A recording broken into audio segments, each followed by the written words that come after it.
Assalamualaikum warahmatullahi wabarakatuh. Innal hamdalillah nahmaduhu wa nasta'inuhu wa nastaghfiruh wa na'udzu billahi min syururi anfusina wa sayyiati a'malina. Man yahdihillah fahuwal muhtad wa man yudlil falan tajida lahu waliyan mursyida. Asyhadu an la ilaha illallah wahdahu la syarika lah wa asyhadu anna Muhammadan abduhu wa rasuluhu alladzi la nabiyya ba'dah.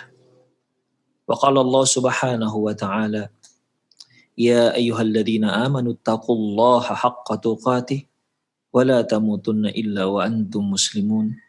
Wa qala 'azza man qala, ya ayyuhalladzina amanu taqullaha wa qulu qawlan sadida yuslih lakum a'malakum wa yaghfir lakum dhunubakum wa man yuti'illaha wa rasulahu faqad faza fawzan 'azima.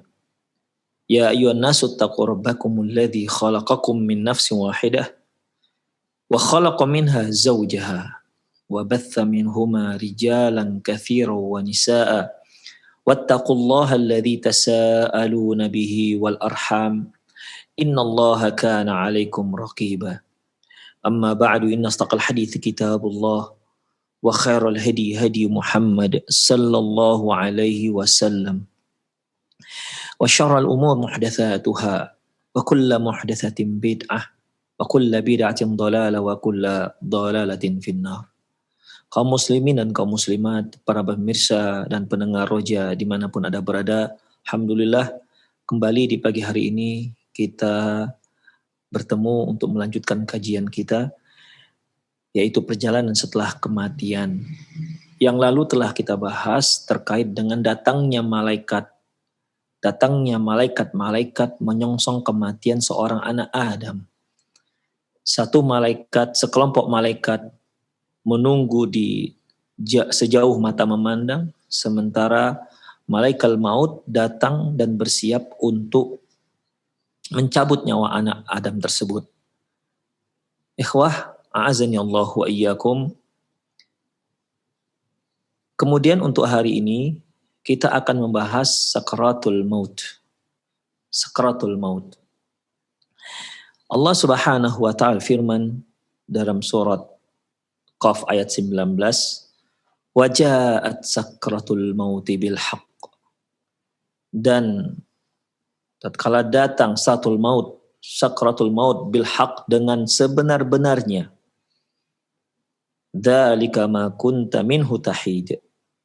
Itulah yang dahulu kalian pernah menghindarinya. Sakratul maut pasti dirasakan oleh semua orang, baik yang mukmin apalagi yang kafir. Sakratul maut, ikhwah, sebagaimana yang dikatakan oleh Raghib dalam kitab mufradatnya, beliau mengatakan bahwasanya kalimat sakrat itu artinya mabuk. Mabuk itu bisa dikarenakan, mabuk itu yaitu sesuatu yang sesuatu yang membatasi antara seseorang dengan akalnya. Akalnya tidak berfungsi ketika seorang itu mabuk. Oleh karena itu, mabuk ini juga, sakrah bisa digunakan untuk seorang yang sedang dimabuk cinta, bisa juga digunakan seorang yang sedang angkara murka, ya. Bisa juga sakrah ini digunakan ketika orang yang sangat mengantuk, ya. Atau seorang yang sedang merasakan rasa sakit yang luar biasa, sehingga dia mengalami pingsan, ughmi alaih. Dan sakratul maut yaitu al-ghasyu nasi anil alami, al-ghasyu an-nasi anil alami wa huwa al-murad huna. Adapun sakratul maut yaitu pingsannya seseorang dikarenakan rasa sakit yang dia rasakan, ya, atau hampir pingsan, ya, bisa juga, yang dia rasakan ketika dia akan meninggal dunia. Mungkin para ikhwah sudah mendengar kajian yang lalu bahwasanya bukankah ketika malaikat datang kepada orang mukmin, lantas malaikat maut mengatakan, ya ayyatuhan nafsul mutmainnah, wahai jiwa yang tenang, ukhruji ila maghfiratin minallahi wa ridwani. Keluarlah kamu untuk mendapatkan keampunan dan keridhaan dari Allah Subhanahu wa taala. Maka keluarlah roh itu bagaikan tetesan air yang keluar dari tempatnya.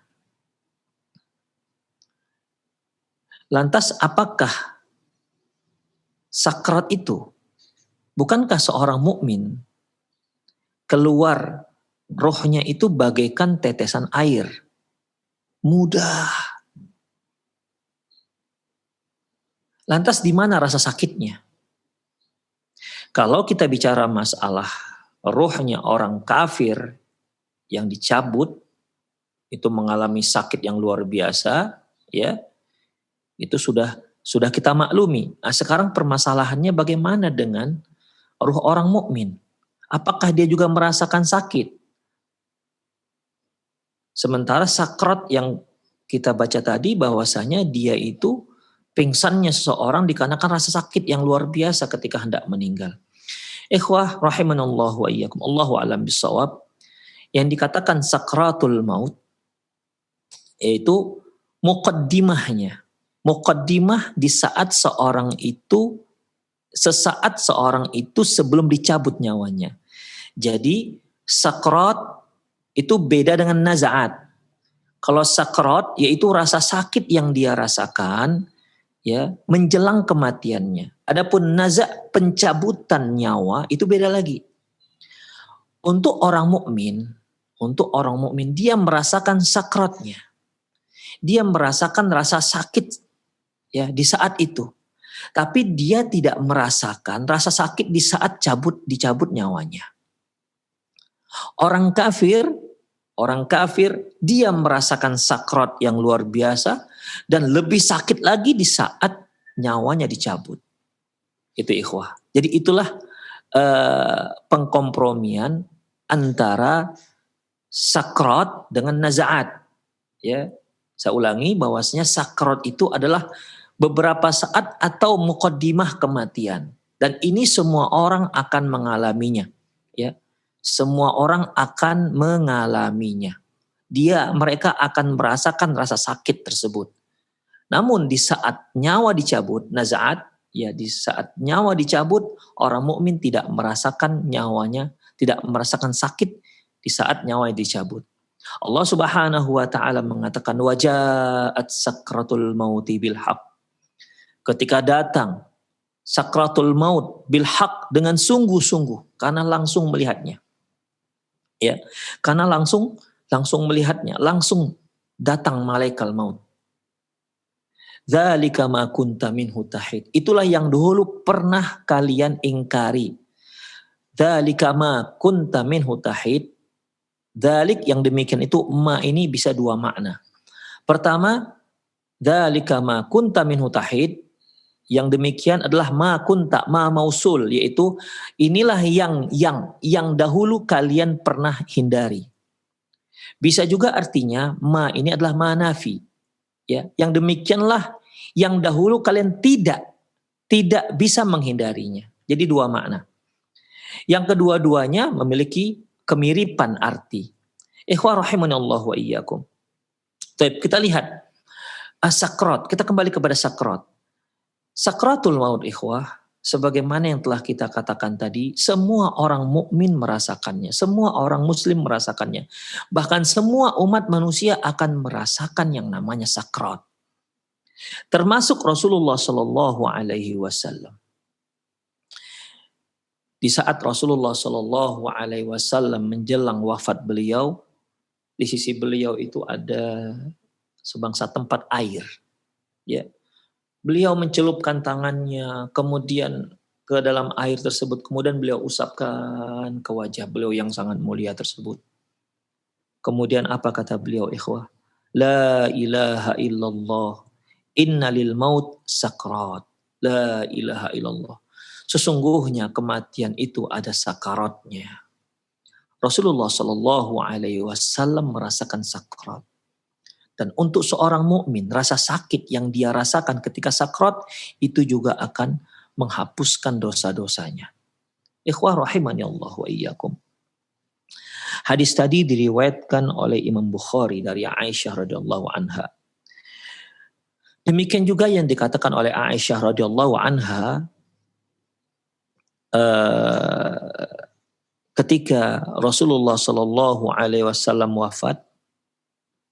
Apa kata beliau? Kata Aisyah, ibunda kita radhiyallahu anha, "Ma ra'aitul waj'a ala ahadin ashadda minhu ala Rasulillah sallallahu alaihi wasallam." Aku tidak melihat dahsyatnya rasa sakit. Aku tidak melihat ada orang lain yang merasakan sakit seperti yang dirasakan Rasulullah sallallahu alaihi wasallam pada waktu itu. Itulah komentar ibunda kita Aisyah radhiyallahu anha. Ini menunjukkan bahwasanya ya, ini menunjukkan bahwasanya orang mukmin itu merasakan sakrat. Bukankah orang yang paling mulia, orang yang paling takwa, dan orang yang paling takut pada Allah Subhanahu wa Ta'ala, dan Sayyidul Mursalin, dan beliau juga Khalilur Rahman, kekasih Allah Subhanahu wa Ta'ala, beliau merasakan sakrat. Kalau orang yang selevel beliau, kalau seorang yang semulia beliau di sisi Allah Subhanahu wa Ta'ala merasakan sakrat, apalagi orang-orang yang ada di bawahnya. Artinya semua kita tetap merasakan sakitnya sakrat. Semua manusia akan merasakan sakitnya sakrat. Hanya memang ada khilafiyah di kalangan para ulama tentang seorang yang meninggal dalam keadaan tidur. Itu ada khilafiyah. Namun ikhwah dikembalikan kepada umum. Sebab apabila kita menyatakan adanya pengecualian harus ada dalil. Ya, harus ada dalil. Allahu a'lam bissawab. Ketika Aisyah radhiyallahu anha menjenguk ayahnya, Abu Bakar radhiyallahu anhu pada waktu itu sedang sakit. Sakit yang membawa pada kematian beliau. Falamma thaqula alaihi, ketika sakitnya sudah semakin parah, maka tamatsalat biqauli syair. Lantas Aisyah radhiyallahu anha mengucapkan satu syair, la amruka ma yughni thara'u 'anil fata. Sungguh kekayaan tidak akan bermanfaat bagi seseorang. Idza hasyrajat yawman wa dhaqa bihas sadr. Apabila nyawa sudah sampai tenggorokan, apabila di suatu hari nyawa sudah sampai di tenggorokan dan dada sudah sesak, hilang semua. Kekayaan tidak ada guna sama sekali. Harta yang melimpah ruah sudah tidak ada guna sama sekali. Di saat nyawa dicabut. Anak yang banyak saat itu tidak ada yang mampu menolong. Dokter-dokter yang ahli dalam bidangnya juga tidak mampu menolong ikhwah. Sehebat apapun seorang dokter spesial, mungkin spesialis jantung atau spesialis internis, namun tidak mampu melakukan ini. Tidak bisa memberikan manfaat ilmu mereka yang sangat dalam, atau mungkin mereka sudah mendapatkan titel profesor, saking ahlinya dia dalam bidang tersebut, dalam masalah ini tidak mampu melakukannya. Allah Subhanahu wa Ta'ala mengatakan, kalla idza balagatit taraqi wa qila man raq. Kalla idza balagatit taraqi. Ketahuilah ketika nyawa sudah sampai taraqi. Taraqi itu di sini, ya, persatuan. Ini taraqi, tulang bahu yang di depan ini taraqi. Idza balagatit taraqi, ketika nyawa sudah sampai di sini. Wa qila man. Rock. Dikatakan man rock. Man rock. Para mufasir mengatakan man rock ini artinya bisa dua makna. Siapa yang mampu menahan? Mana tabib, mana dokter yang mampu menyembuhkan ini? Mana? Bisa pertanyaan, bisa menunjukkan sebagai tantingan. Silakan, apa ada yang bisa menyembuhkan? Apa ada yang bisa menstop, menghentikan ini? Dokter mana silahkan? Demikian. Atau pertanyaan, siapa yang mampu? Siapakah yang mampu, yang bisa menghentikan ini? Yang bisa menyembuhkan seorang di saat nyawanya sudah sampai taroki?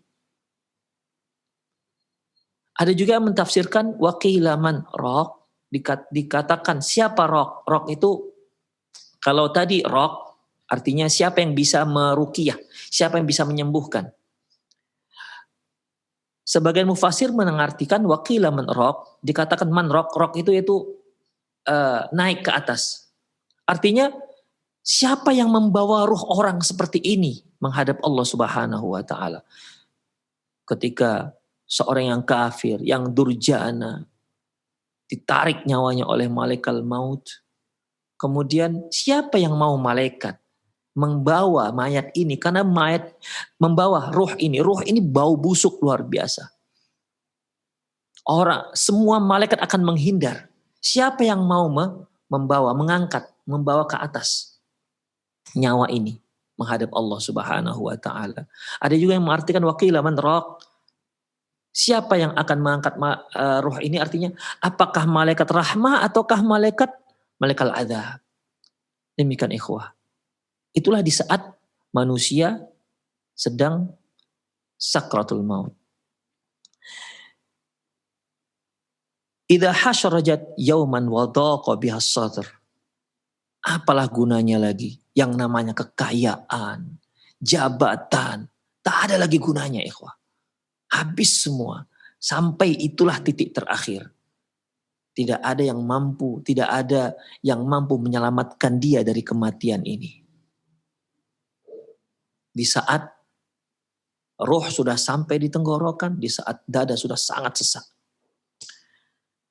Fakasyafa an wajhihi, lantas Abu Bakar mendengar ucapan Aisyah radhiyallahu anha, ibunda kita. Beliau pun menyingkap wajahnya. Wa qala radhiyallahu anhu, dan beliau berkata, laisa kadzalik ya Aisyah, tidak demikian. Walakin quli, tapi ucapkanlah, wajaat sakratul mauti bil haq, dan tatkala datang sakratul maut dengan sesungguh-sungguhnya. Sekarang ikhwah, kita belum melihat sakratul apa. Ya, Allah menceritakan kepada kita. Artinya supaya kita bersiap-siap. Semua kita akan mendapatkan kondisi seperti ini. Semua kita akan merasakan kondisi seperti ini. Semua kita akan merasakan sakitnya. Tapi sekarang ini kita hanya masih meyakini dan masih meraba-raba. Tapi di saat dia sudah datang bil haq, dengan sungguh-sungguh, benar-benar ada di hadapan, di depan kepala kita, di hadapan kita. Kita sudah merasakan rasa sakitnya itu. Dzalika ma kunta minhu tahid. Itulah yang dahulu yang pernah kalian lari darinya. Ikhwah rahimanallah wa iyyakum. Tidak diragukan lagi bahwasanya baik orang kafir maupun orang mukmin ya akan merasakan ini, sebagaimana yang sudah kita singgung dari tadi. Namun orang kafir akan merasakan rasa sakit yang lebih ketimbang orang mukmin. Dia akan merasakan sakit mulai sekarat sampai nyawanya dicabut dengan paksa oleh malakal maut. Karena kita bicara masalah sakarat, ini masalah gaib. Dan kita bicara masalah ruh, pencabutan ruh, ini juga masalah gaib. Kaidah Ahlussunnah wal Jamaah, tidak boleh kita bicara masalah-masalah seperti ini kecuali jika ada informasinya dari Al-Quran dan Sunnah Rasulullah SAW yang sahih. Apa kata Bara' bin Azib? Dia berkata radhiyallahu anhu, di mana Disebutkan dalam perkataannya disebutkan anna ruhal fajir wal kafir tafarraqa fi jasadihi indama yaqulu malikul maut indama yaqulahu malikul maut ayyuhatan nafsul khabithah irji'i ila sakhatim minallahi wa ghadabih. Bahwasanya ruh orang durjana, ruh orang kafir ketika datang malaikat maut dan berkata kepadanya, ukhruji, keluar kamu untuk mendapatkan kemarahan dan kemurkaan Allah Subhanahu wa taala. Wa annahu yantazi'uha kama yantazi'us sufud kathiru syu'ab min sufil mablul. Maka malaikat pun mencabutnya dengan paksa karena nggak mau keluar, ikhwah. Ya. Dia tahu, roh ini tahu, ketika dia keluar, dia akan mendapatkan kemurkaan Allah Subhanahu wa taala. Allah Subhanahu wa taala sangat marah dengan dia. Makanya ketika dia disuruh keluar, dia tidak mau. Oleh karena itulah malaikat mencabutnya dengan paksa. Itu bagaikan besi yang berduri dililit oleh goni dan dicabut dengan paksa. Maka terputus-putuslah urat-uratnya, terputus-putuslah otot-ototnya. Fataqatta'a ma'aha al-uruq wal asab. Maka terputus-putuslah otot-otot dan urat-uratnya. Karena memang harus dipaksa. Dan memang ruh ini nggak mau keluar, ikhwah. Ya. Ruh ini nggak mau keluar. Dari mana kita mengetahui bahwasanya ruhnya nggak mau keluar hingga harus dipaksa? Allah Subhanahu wa taala menyebutkan dalam soal An'am ayat 93. Waman adlamu mimman iftara 'ala Allahi kadziban. Apakah ada orang yang lebih zalim ketimbang orang yang berdusta atas nama Allah Subhanahu wa taala? Ini seperti orang yang mengatakan bahwasanya Allah itu punya anak atau Allah itu punya sekutu-sekutu, ada hal-hal yang lain yang mereka nisbatkan kepada Allah Subhanahu wa taala, atau mereka yang bicara atas nama agama Allah dengan tanpa dalil. Ini termasuk orang yang berdusta atas nama Allah Subhanahu wa taala. Wa man adlamu mimman iftara 'ala Allahi kadziban. Apakah ada orang yang lebih zalim ketimbang orang yang berdusta atas nama Allah Subhanahu wa taala? Au qala uhiya ilayya wa lam yuha ilaihi syai'. Atau mereka yang mengatakan sungguhnya aku telah mendapatkan wahyu padahal dia tidak dapat wahyu sama sekali.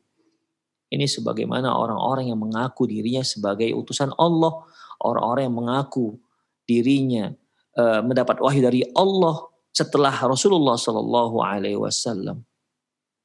Seperti Musailamatul Kadzdzab, Tulaihah dan lain-lainnya. Dan terus orang-orang yang mengaku bahwasanya mereka diutus oleh Allah Subhanahu wa taala setelah Rasulullah Shallallahu alaihi wasallam. Ini termasuk dalam ayat ini. Dia katakan dia mendapatkan wahyu padahal Allah sama sekali tidak memberikan wahyu dengan dia kepadanya. Wa man qala sa'unzilu misla ma anzalallah. Atau orang yang mengatakan aku akan datangkan sebagaimana apa yang diturunkan oleh Allah Subhanahu wa taala. Kemudian walau tara idz zalimuna fi ghamaratil maut basitu aydihim. Kalau kalian melihat idz zalimun, yaitu ketika orang-orang zalim fi ghamaratil maut, di saat mereka dalam sakratul maut, wal malaikatu basitu aydihim, dan malaikat itu membentangkan tangannya. Membentangkan tangannya ini maksudnya ikhwah, ya, memukul mereka. Ya. Para malaikat yang datang itu memukul mereka. Maksudnya dipukul tuh mereka supaya apa? Supaya itu ruh bisa keluar. Supaya ruh keluar.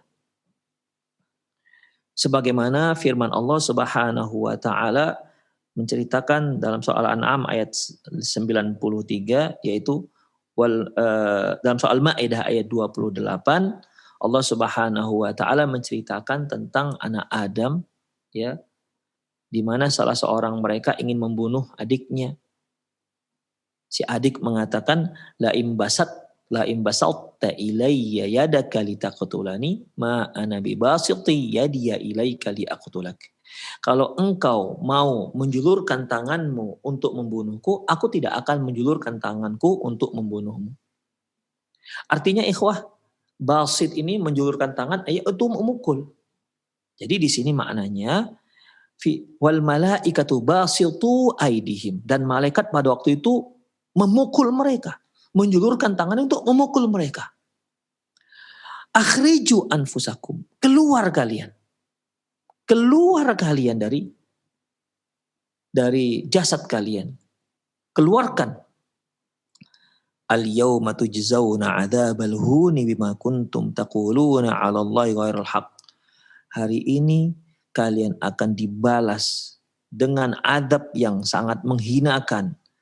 Bima kuntum taquluna 'ala Allahi ghairal haqq, karena kalian telah berbicara atas nama Allah dengan tanpa hak. Wa kuntum an ayatihi tastakbirun, dan kalian dahulu takabur terhadap ayat-ayat Allah Subhanahu wa taala, menolak ayat-ayat Allah Subhanahu wa taala. Ikhwah rahimani Allah wa iyyakum.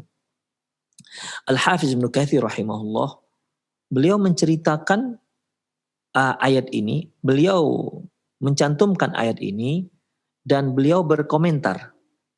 Kata beliau, "Idza basyara al-malaikatul 'adzabul kafira bil 'adzabi wan nakal wal aghlal was salasil wal jahim wal hamim wa ghadab ar-rahman, tafarraqa ruhuhu fi jasad, tu'si wa ta'bal khuruj."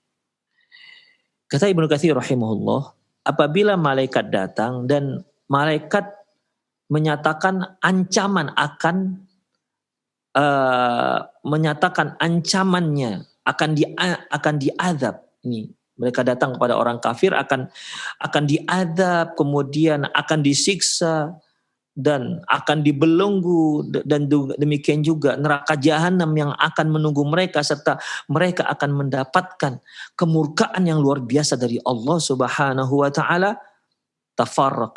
Tafarraqa ruhu fi jasadi, maka panik, ya.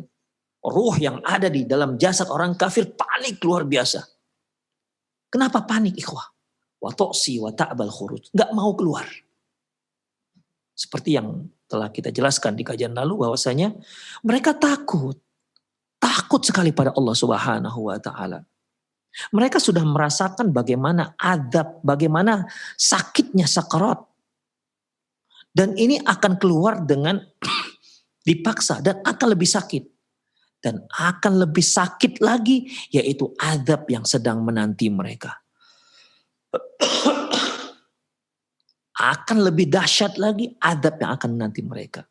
Karena Allah sedang menyiapkan kemurkaannya untuk mereka. Ikhwah, siapa yang gak panik? Siapa yang gak panik? Rabbul Alamin yang marah. Allah Jalal, Allah Azza wa Jalla yang murka. Allahu Akbar. Kita saja kalau sebagai seorang pegawai, ya staf misalnya, kemudian kita dipanggil, kita tahu kita akan dimarah, kita saja sudah merasa gimana begitu. Jantung berdegup, mungkin tubuh bergetar karena takut dimarah. Atau seorang santri, dia melakukan kesalahan dan dia dipanggil ke kantor, akan ditanya. Dia tahu dia melakukan kesalahan dan dia tahu dia akan dimarah. Itu saja jantung sudah berdegup ikhwah. Ini enggak tanggung. Sementara belum tentu dia dihukum kan. Seorang santri ketika melakukan kesalahan, dia dipanggil ke kantor sekolah misalnya, ke kantor kepala sekolah. Itu sudah rasanya bagaimana? Padahal kan belum tentu dia azab, belum tentu dia akan dihukum. Tapi ini ikhwah, ini sudah pasti ceritanya. Ya. Ini sudah pasti ceritanya. Di mana Allah Subhanahu wa taala sudah menyatakan kamu mendapat kemarahan. Malaikat sudah datang membawa berita. Ukhruji ila sakhatillah wa ghadabih. Kamu keluar untuk mendapatkan kemurkaan dan kemarahan dari Allah Subhanahu wa taala. Na'udzubillah min dzalik. Siapa yang gak panik ikhwah? Siapa yang gak panik? Karena azab yang dahsyat sedang menanti dirinya. Ruh gak mau keluar, enggan untuk keluar. Makanya ikhwah rahimani Allah wa iyyakum, fatadribuhul malaika hatta takhruja arwahahum min ajsadihim. Maka malaikat memukul, dipukul dengan dahsyat oleh malaikat. Dapatkan rasa sakit lagi. Sekarat sudah sakit, ketika dicabut nyawa juga sudah sakit karena dipukul oleh malaikat. Ya, itu belum lagi ketika ditarik. Hatta takhruja arwahahum, sampai keluarlah rohnya, dipaksa untuk keluar. Hatta takhruja arwahahum min ajsadihim, sampai keluarlah rohnya dari jasad mereka. Qailin, seraya malaikat ini seraya berkata, akhriju anfusakum, keluar kalian. Al yauma tujzauna adzabal hun. Allahu akbar. Hari ini, bukan besok, hari ini kalian akan mendapatkan azab yang luar biasa dari Allah Subhanahu wa taala.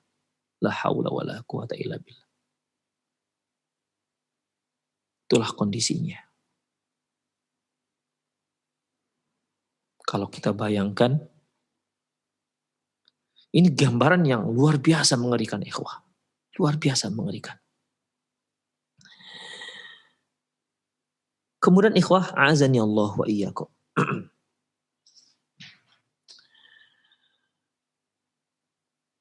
Amr bin As ketika dia sedang mengalami sakratul maut. Indama hadrathul wafat. Ketika datang waktu wafatnya. Qala lahu ibnuh. Anaknya berkata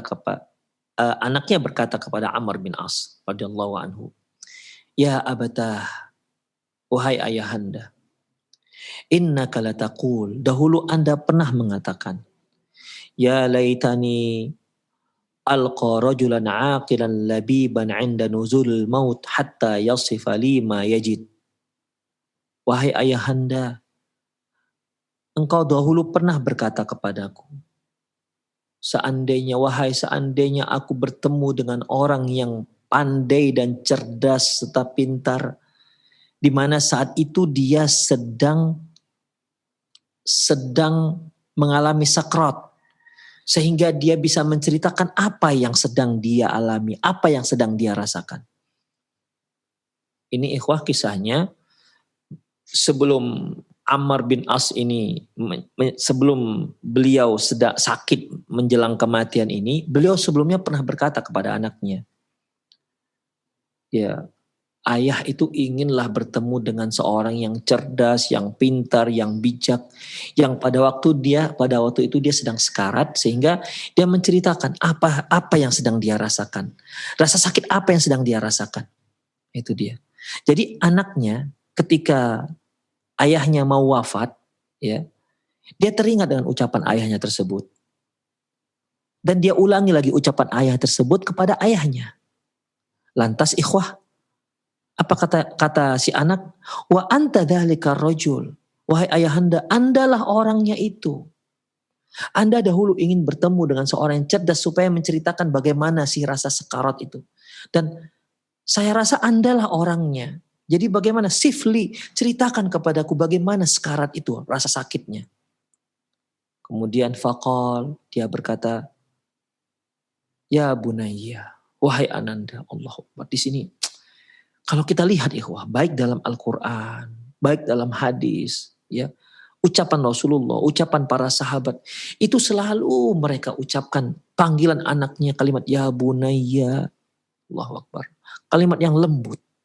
Bahkan mau meninggal pun mereka masih menggunakan akhlak yang luar biasa. Mau meninggal. Padahal di antara kita ada yang kita lihat ketika mau meninggal itu malah memaki-maki, mencaci maki. Na'udzubillah min dzalik. Ya. Para sahabat dahulu ikhwah, dikarenakan memang akhlak itu sudah menghunjam dalam dirinya. Sudah menghunjam dalam keimanannya. Sehingga tidak pernah terlepas dari diri mereka. Amr bin As mengatakan, ya bunayya, wahai ananda. Panggilan yang lembut. Wallahi, demi Allah.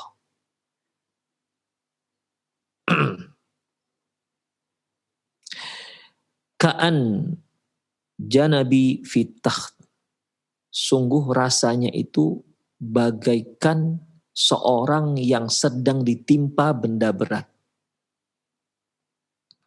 Wa ka'anni atanaffas min samil ibroh, seolah aku bernafas melalui lubang jarum. Seolah aku bernapas melalui lubang jarum. Wa ka'anna ghasna syauki yujdziba min qadami ila hamati. Dan seolah ranting-ranting yang berduri, kita bayangkan saja, yaitu batang pohon salak. Mungkin pemirsa pernah melihat batang pohon salak. Dan sakitnya itu bagaikan batang pohon salak. Ini contoh ya, dia nggak menyebutkan batang pohon salak. Yaitu ranting pohon yang berduri. Kita beri contoh batang pohon salak itu yang sangat berduri tajam, itu dilekatkan dari ujung kakiku, kemudian dioleskan sampai ke kepalaku. Bayangkan ikhwah. Duri-durinya itu diletakkan dari mulai kaki, kemudian ditarik sampai ke ujung kepala. Itulah rasanya.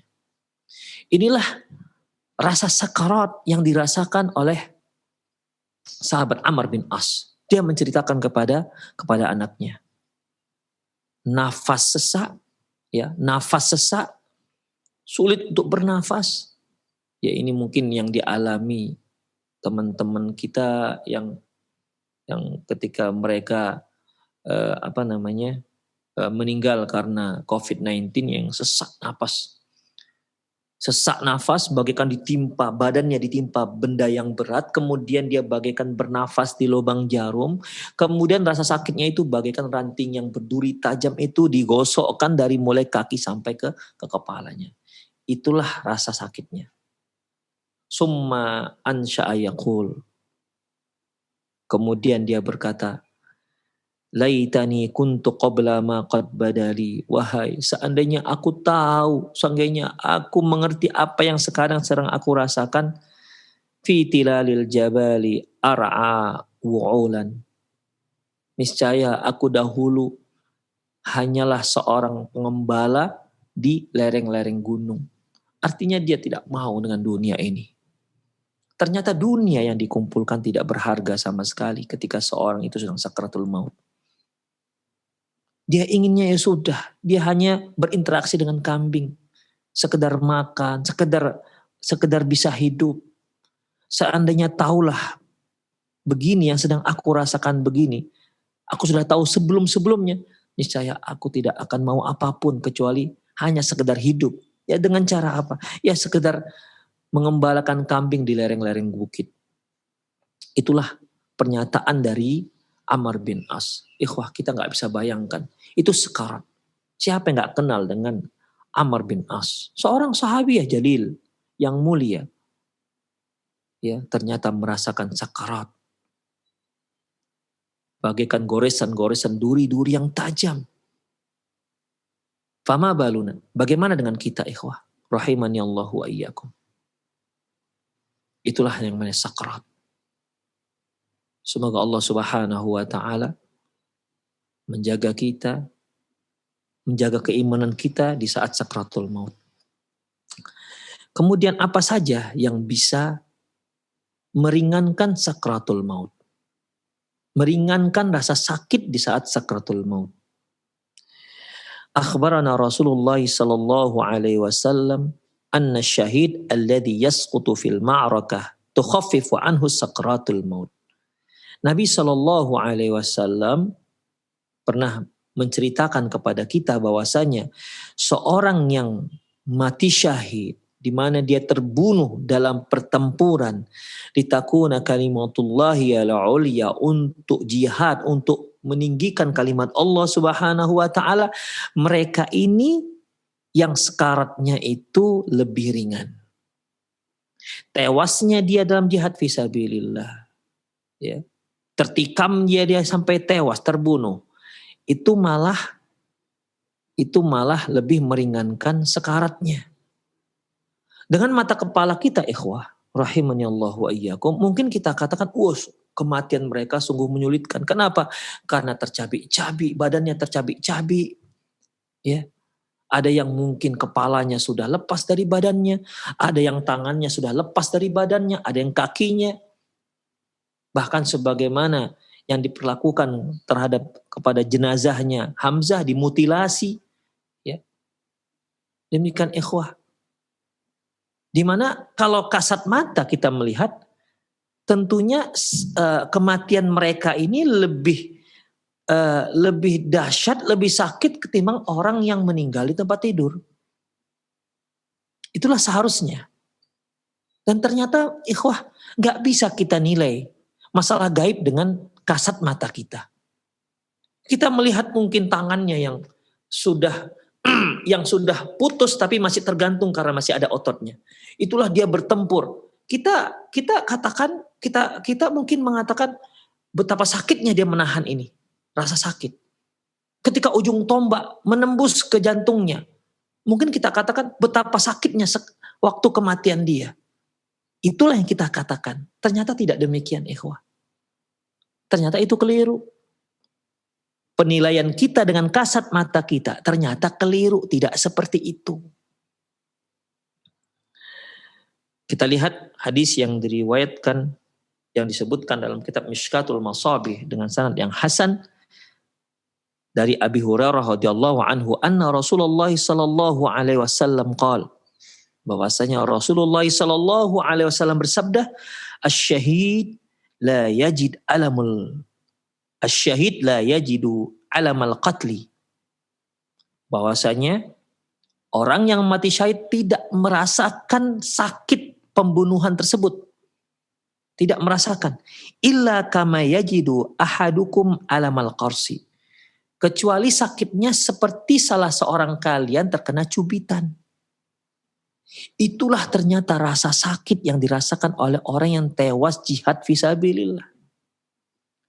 Secara kasat mata kita mana mungkin seorang yang lehernya tergorok, lehernya putus dari jasadnya, tangan yang putus dari jasadnya, atau luka-luka yang luar biasa yang dia rasakan, robek bahunya, robek punggungnya, mungkin ada 0,5 meter, robek, tersayat-sayat, kakinya tersayat.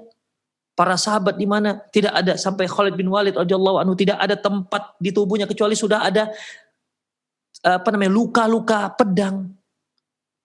Wah, kita kalau tersayat tangan saja dengan pisau, kita sudah rasakan perih. Bagaimana dengan sahabat? Meninggal dengan kondisi seperti itu. Menurut kita ini sakit rasanya, sangat perih dan sangat perih. Tapi ternyata Rasulullah katakan tidak. Tidak. Mereka yang tewas dikarenakan jihad fisabilillah ternyata tidak merasakan sakit kecuali hanya seperti orang yang dicubit. Allahu Akbar. Itulah dia keistimewaan orang yang mati syahid. Ikhwah rahimani Allah wa iyyakum. Ya, hadis ini diriwayatkan oleh Imam Tabrani, diriwayatkan oleh Imam Tirmidzi, Imam Nasai, Imam Darimi, dan Imam Tirmidzi mengatakan hadis ini hadis hasan gharib. Jadi intinya ikhwah rahimani Allah wa iyyakum, bahwasanya sakratul maut itu ada. Dan rasa sakitnya akan dirasakan oleh seluruh manusia. Akan dirasakan mukmin dan kafir. Bahkan Rasulullah Shallallahu Alaihi Wasallam juga merasakan merasakan bagaimana sakitnya sakarat. Namun orang-orang yang kafir, orang-orang yang durjana, para pelaku-pelaku dosa, sekarat mereka akan lebih dahsyat rasa sakitnya.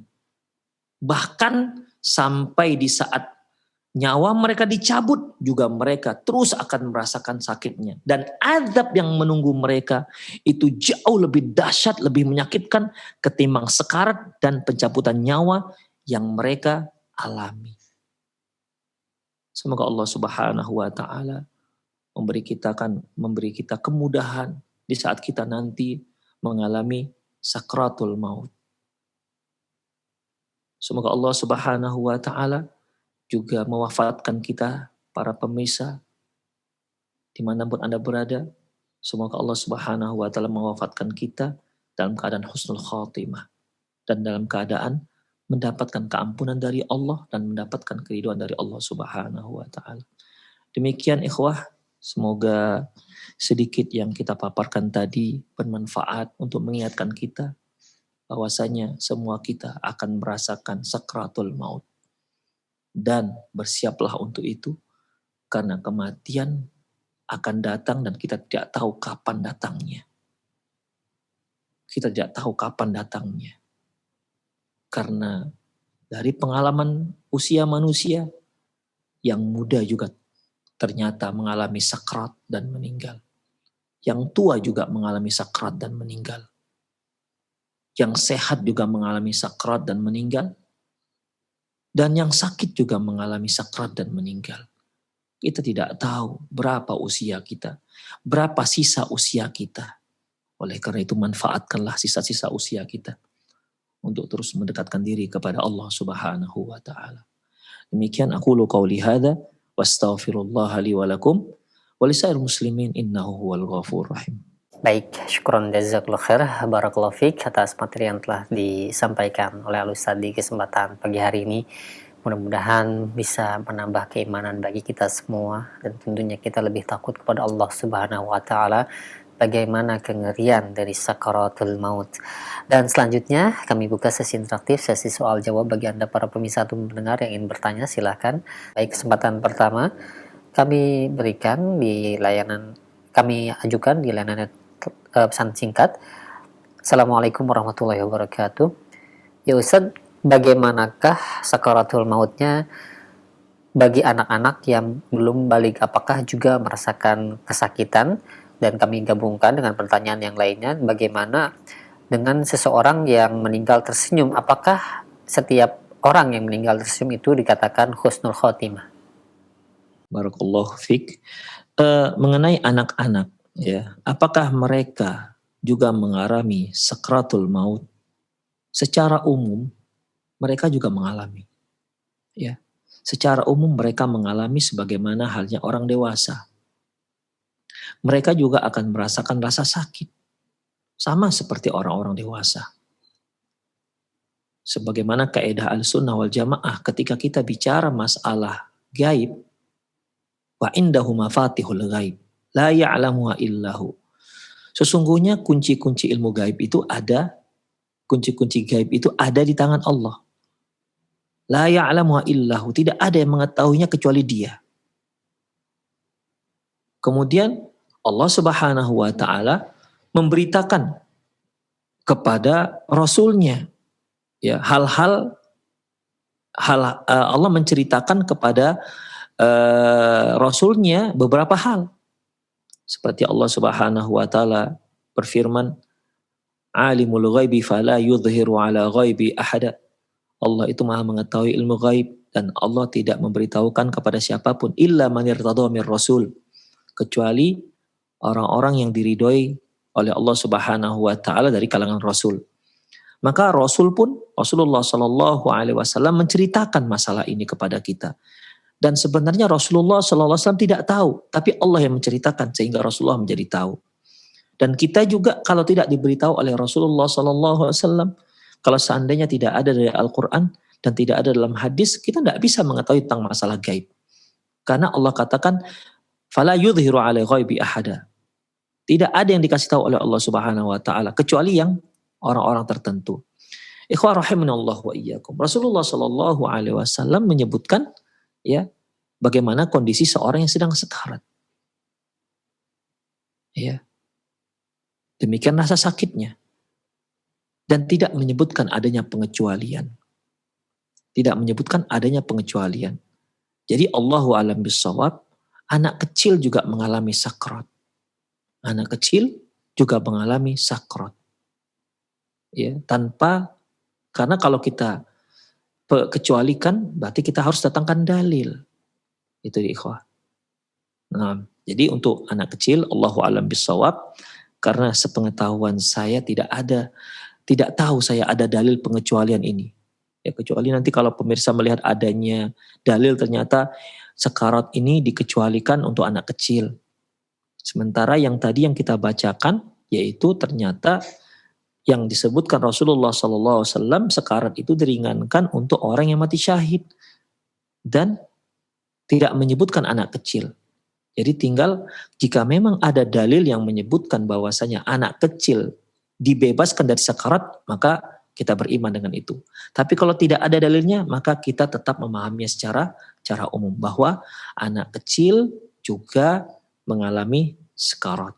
Demikian. Itu pertanyaan yang pertama. Pertanyaan yang kedua, ikhwah rahimanallah wa iyyakum, apakah seorang yang meninggalnya tersenyum disebut husnul khatimah? Husnul khatimah, ikhwah, juga untuk menentukan apa saja ciri-ciri husnul khatimah, ini juga masalah gaib. Maka kita tidak bisa menentukan ini dan itu kecuali dengan adanya dalil dari Rasulullah Shallallahu Alaihi Wasallam. Dalam kitab Ahkamul Janaiz yang ditulis oleh Syekh Muhammad Nasir Al-Albani, beliau menyebutkan ciri-ciri husnul khatimah. Ya, sebutkan dalilnya. Setiap satu perkara yang beliau sebutkan disebutkan dalilnya. Dan ternyata Allah walam bisawab, untuk tersenyum itu perlu dalil, ikhwah. Ya, untuk tersenyum itu perlu dalil.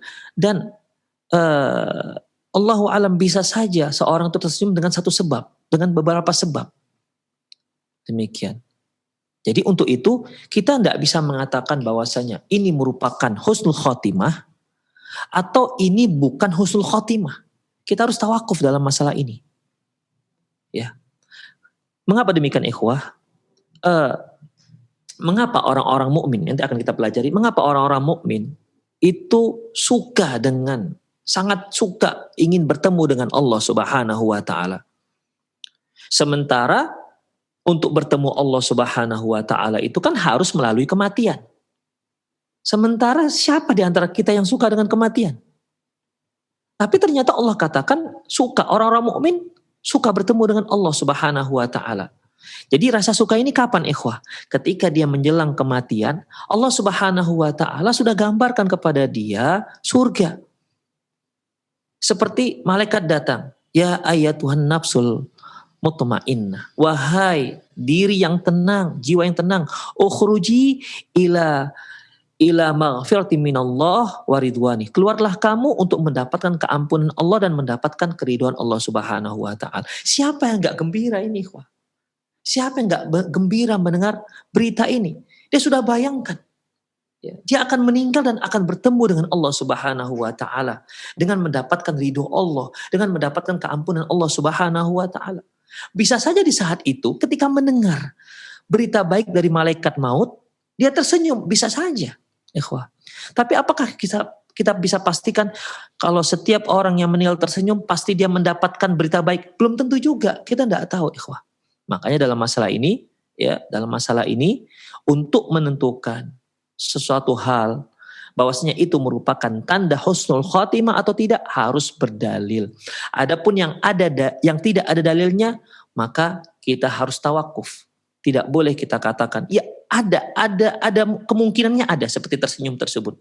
Ada kemungkinan husnul khotimah, ada kemungkinan, ya. Tapi kan nggak ada dalil. Demikian. Ada kemungkinan juga bukan dikarenakan husnul khotimah. Makanya dalam masalah ini, ya, kalau tidak ada dalil, maka kita harus tawakuf. Kita tawakuf artinya tidak kita katakan itu merupakan husnul khotimah dan juga tidak kita katakan itu merupakan tidak husnul khotimah. Jadi kita harus tawakuf sampai ada dalil yang jelas menyebutkan bahwasanya tersenyum itu merupakan salah satu tanda dari husnul khotimah. Allahu a'lam bishawab. Nah. Baik, syukuran jazakallahu khair atas jawaban Ustaz. Demikian pertanyaan yang kami ajukan di layanan pesan singkat.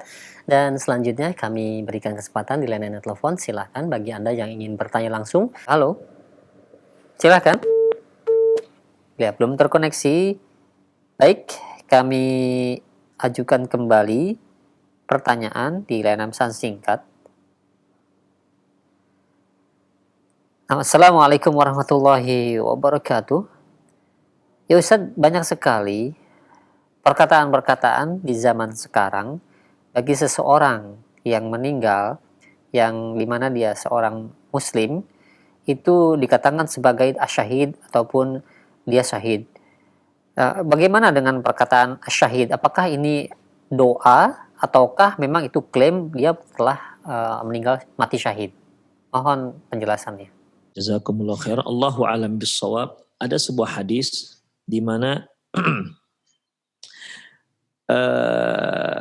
seorang sahabat, di mana waktu itu salah seorang personil pasukan Rasulullah Sallallahu Alaihi Wasallam, dia menerjang ke tengah-tengah musuh, ya, menerjang ke tengah-tengah musuh, dan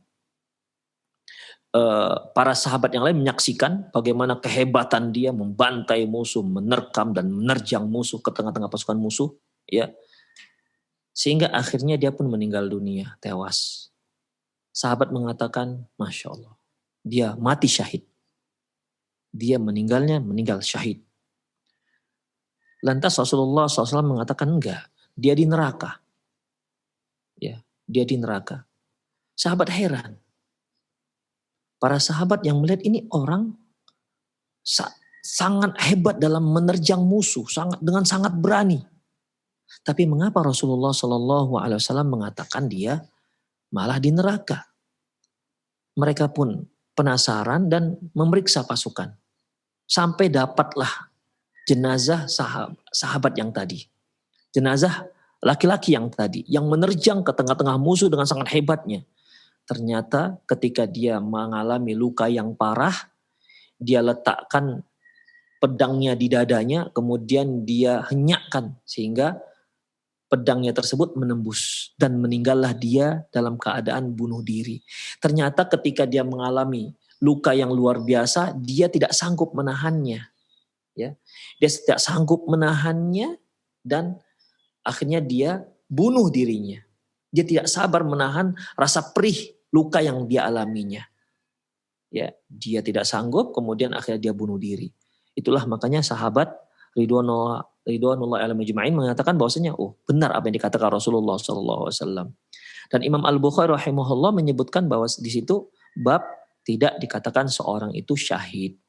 Ya, tidak dikatakan seorang itu syahid. Makanya ikhwah rahimanallah wa iyyakum, ketika seorang tewas yang mungkin kita lihat itu dalam jihad fisabilillah, maka tidak seharusnya kita katakan syahid, ya. Atau minimal itu merupakan doa. Semoga dia mati syahid, ya. Semoga dia mati syahid. Semoga tewas syahid. Ya kalau memang jihadnya itu memang jihad fi sabilillah untuk menegakkan kalimat Allah Subhanahu wa taala dengan syarat-syarat pertempuran, peperangan, perjihatan yang sesuai dengan Quran dan Sunnah Rasulullah Sallallahu Alaihi Wasallam. Allahu a'lam bishawab. Demikian ikhwah rahimanallah wa iyyakum. Semoga sedikit yang disampaikan tadi bermanfaat. Lebih dan kurang mohon maaf. Aku qauli hadza wa astaghfirullah li wa lakum wa lisal muslimin innahu wal ghafurur rahim. Subhanakallahumma wa bihamdik asyhadu an la ilaha illa ant astaghfiruka wa atubu ilaih. Wa sallallahu ala nabiyyina Muhammad wa ala alihi wa ashabi jamain. Wa akhiru da'wana alhamdulillahirabbil alamin. Assalamualaikum warahmatullahi wabarakatuh.